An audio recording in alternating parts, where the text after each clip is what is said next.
Philippines got their name from Magellan's boss, Spanish King Philip, the great-grandson of Ferdinand and Isabella, who financed Columbus. Incidentally, Magellan made the mistake about a month later of leading an invasion. He got into a scrap with some of the natives. His round-the-world cruise came to a quick finish here on the island of Mactan. This is Magellan's monument. The Philippine hombres were tough fighters then, and they're still tough. Don't like invaders. Don't like Japs. See this cathedral? And this one? The architecture's Spanish. Here's part of an old Spanish wall. Philippine money. Get the name, peso. That's Spanish too. You'll find lots of Spain all through the Philippines. Reason? The Spaniards ran the Philippines for 3 centuries. That brings us right up to 1898. This is where we came in. Admiral Dewey. Fire when ready, Gridley. Battle of Manila. Too bad you can't see this in action. We didn't have a Signal Corps combat camera crew around in those days. Yeah, that's when we came in. The first time. For the past 40 years, 17 million Filipinos shared Uncle Sam with 130 million Americans. They have many universities, among them the great State University of the Philippines. This is the University of Santo Tomas. They've been studying here for more than 3 centuries.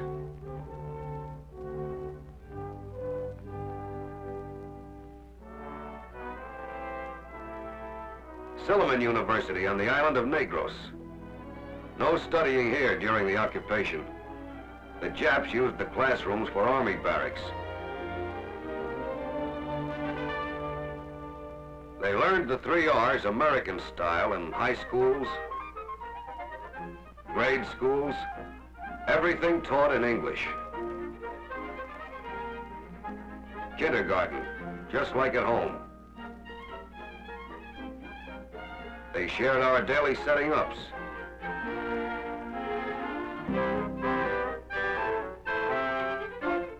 School for farming.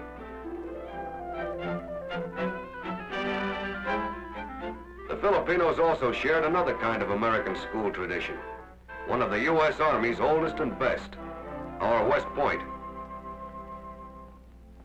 It's the General. This picture was taken before the war, when he was in command of the military defense of the Philippines.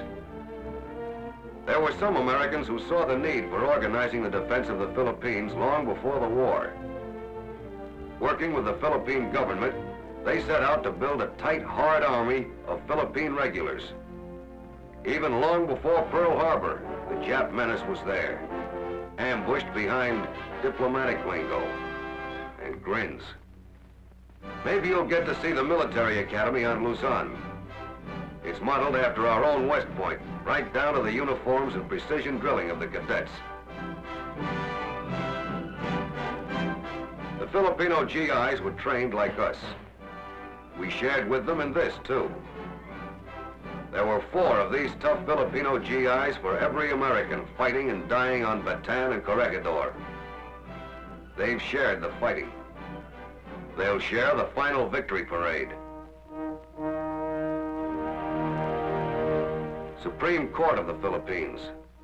They shared our long tradition of justice. Those fine, intelligent faces are the faces of civilized men, guarding the laws of a civilized nation, dealing in civilized justice, a term the Tokyo criminals don't understand. And here is their House of Congress. The Filipino legislators built their constitution based on ours. They made their laws as we do, by the consent of the governed. Laws for the Filipinos, by the Filipinos. They had a president. When the Japs invaded, he set up a government in exile in Washington to be ready for the day when we would liberate the Philippines and once more bring it into the society of free nations. His name, Manuel Quezon. Quezon did not live to see this moment of liberation. He died in America. But his vice president, Sergio Osmeña, is carrying on the same fight. Like Quezon, the second president of the Philippine Commonwealth wants only to see his country and his people living in independence. They are a deeply religious people. 90% of them are Christians. The Philippines is the only Christian nation in the Far East. They've been Christian ever since the Spaniards first got there.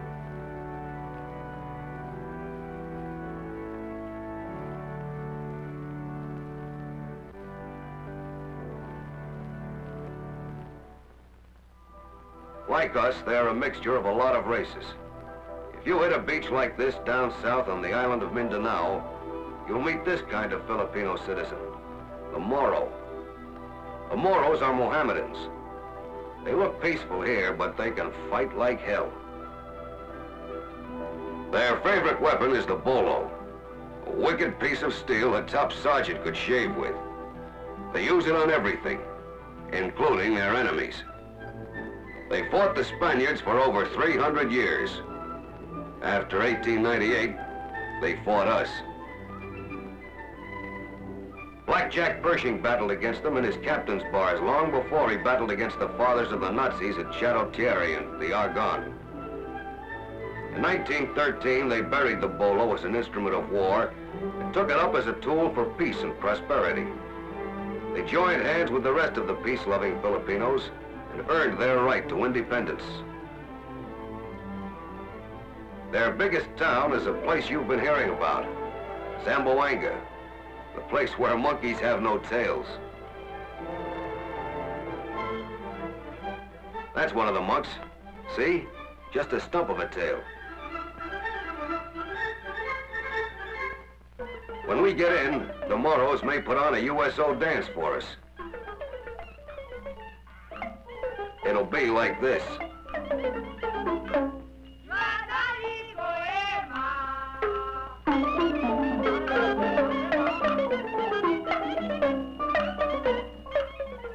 These Moros are a race of Filipinos with a culture and traditions, with manners, with beautiful clothes, and with pride in themselves.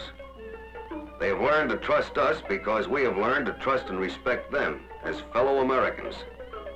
They dance, but they're hard-working. You might see a Moro woman husking rice like this. Or you might see this kind of human transportation, or this kind of house moving. Or you might see this on Saturday night, or this on Monday morning, and this every day in the week.